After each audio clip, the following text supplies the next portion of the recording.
There was a time when getting around was a lot more complicated. It required planning, difficult to fold maps, arguing with spouses, and often needing to stop and ask for directions. But 15 years ago, that changed.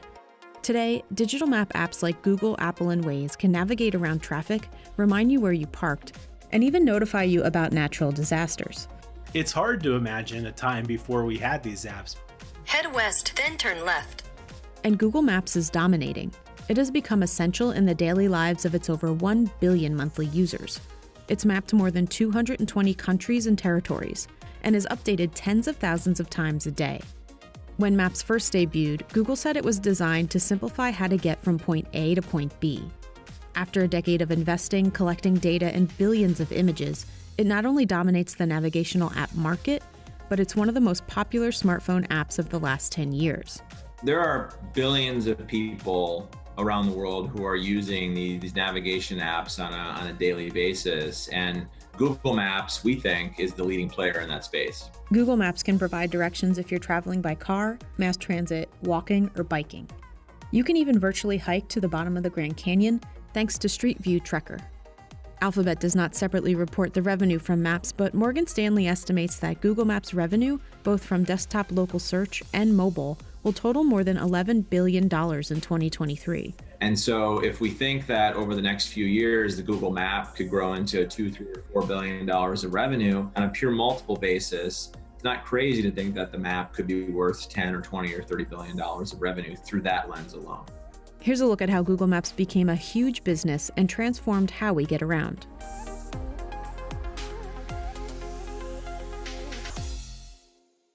When Google Maps first launched in 2005, it had far from 1 billion users and looked drastically different from what it is today.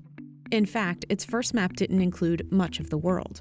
When you look at Google, a core foundational goal from its birth is to be this sort of information center, then it makes sense that they want to own a vast amount of data that they can, including maps. Google they start by trying to solve consumer pain points, and maps and navigation is a consumer pain point. Google Maps started as a result of acquisitions that Google made. The first one that was the most key was in 2004. It was called Where2 Technologies. It was converted from a web application, and it became really critical to how the company would eventually make its core Google Maps product from.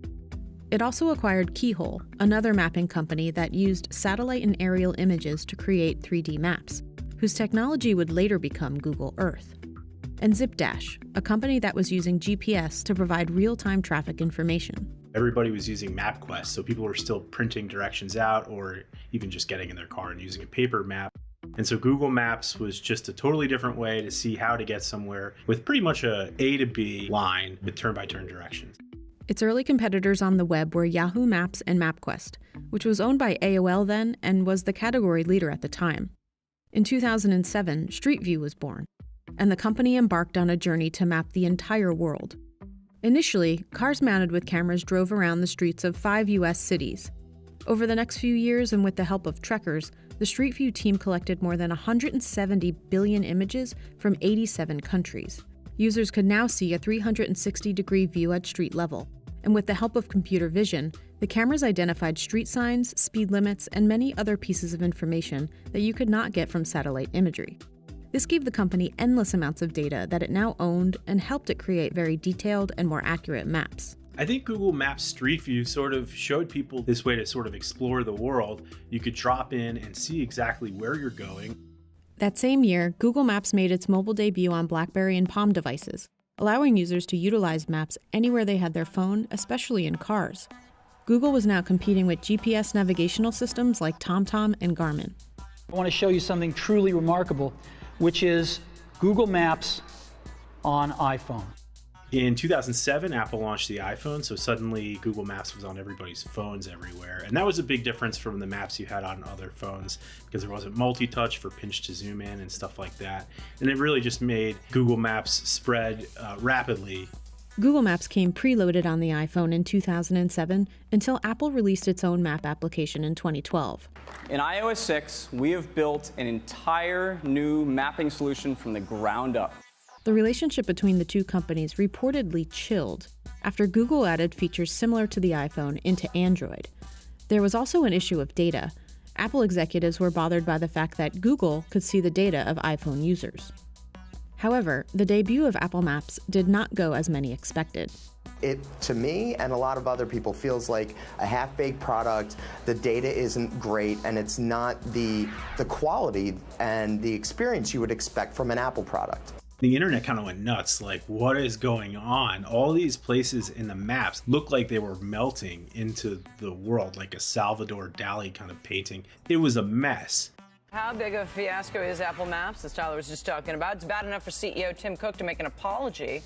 In a letter posted on Apple's website today, Cook said, quote, "We strive to make world-class products that deliver the best experience possible to our customers. With the launch of our new maps, we fell short on this commitment." It's very rare for Apple CEO Tim Cook to issue an apology for something like that. Cook advised users to use alternatives like Waze and even the Google website. Google had an Android app, but now needed to create an iOS version for iPhone users. It debuted in the App Store 3 months later. As smartphones became more popular and users turned to mapping applications to get around, mobile ads started to gain momentum. In 2012, mobile ads associated with maps or locations were estimated to be 25% of the roughly $2.5 billion spent on mobile ads. And Google Maps was already taking off. By 2012, Google Street View had mapped 39 countries, 3,000 cities, and 5 million unique miles. By combining its own data, license, and user-generated data, it was now available in 187 countries and had 26 million miles of driving directions. That project, while grand in scope and has taken a lot of our time, led us to think of something even bigger, which was to build our own maps. And so we started embarking on creating our own map data using government data, any data that we could license in and bring in to make part of our own maps, but basing it on Street View. And while Apple struggled with its own map application, Google set its sights on its next competitor, Waze. So one of the main differences between Apple and Google or Waze is that Apple does not own its own data. It has partnered with different partners around the world to actually build its map. And so its rate of change is dependent on its partners and their ability to update their maps. Waze owns our own map. We don't use a map from a third party, so we allow users to update the data themselves. Waze was like a social network of driving and mapping. So if you hit a traffic jam and you had a bunch of Waze users, that information was real-time data. But also, everybody was able to report things like car accidents or a police officer with a speed trap. And it had this gamification thing where you would get points for sharing information and accurate information or correcting information. And so lots of people, especially commuters, turned to Waze. And that kind of became a competitor to Google Maps and then eventually takeover target. So we believe if you look 5 years out, there are going to be two maps of the world. There's going to be Google and there's going to be Waze. There will be other maps, but in terms of the ability to update and the speed that these maps reflect the real world, we think it's going to be the two of us. Apple and Facebook were rumored to be interested in the company, but Google ended up buying it for more than $1 billion in 2013. And then what Google did is it left Waze to operate the way it does still, but then it took some of that data and brought it into Google Maps. So now you can see some of the traffic data, more accurate things, whether there's a road closure, and that from Waze, the information is actually pulled into Google Maps for people who aren't even using Waze. Waze has been important to Google because it's gotten them access to a different set of consumers who perhaps were not using the Google map as frequently. It's given them a canvas to experiment with new types of ad units that maybe show up on Waze before they show up on the Google map. Google doesn't disclose how much it invests in maps. We do know that data provided by Google Maps users is incredibly valuable to a company whose main source of revenue is advertising. Google Maps has been ad-free for years, but in 2019, Alphabet executives said that wouldn't be the case any longer. Google Map is still the most under-monetized asset that I cover. This is a utility where Google has just not yet turned on the monetization switch. You think about the idea of better integrating paid search offerings into the Google Map. You think about the idea of promoted pins within the map. Companies like Starbucks or companies like Dunkin' Donuts would be very interested to show a promoted pin for where their local stores are in that city to people like myself who are interested in coffee. We don't think it's unrealistic to think that this could be a $1, $2, $3, $4, $5 billion annual revenue opportunity for Alphabet. But as the product has gotten more advanced and the money coming in has grown, so has the scrutiny.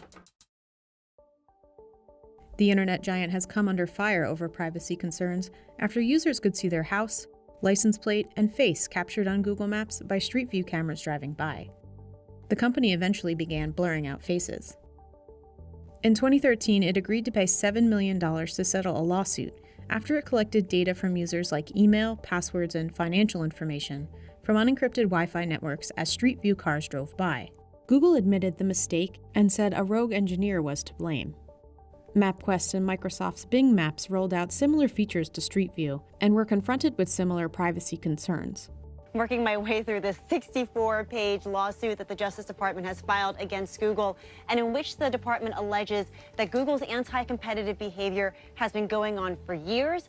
It's still going on, and in fact, it might be getting worse. Search is Google's core business, and Maps is a part of search. And there have been some subtle mentions here and there of Maps specifically, and the company holding dominance with it. There were competitors early on, but now Google sort of owns the most advanced mapping systems. Over the past few years, Google has added features like incognito mode to prevent searches from being saved, and auto-delete controls for location history and web and app activity to give users more control over their data. Any of the regulatory investigations around Alphabet essentially just bring to the forefront the importance that they are protecting people's data, only using people's data in an appropriate way, and that consumers are very aware of how their data is being used.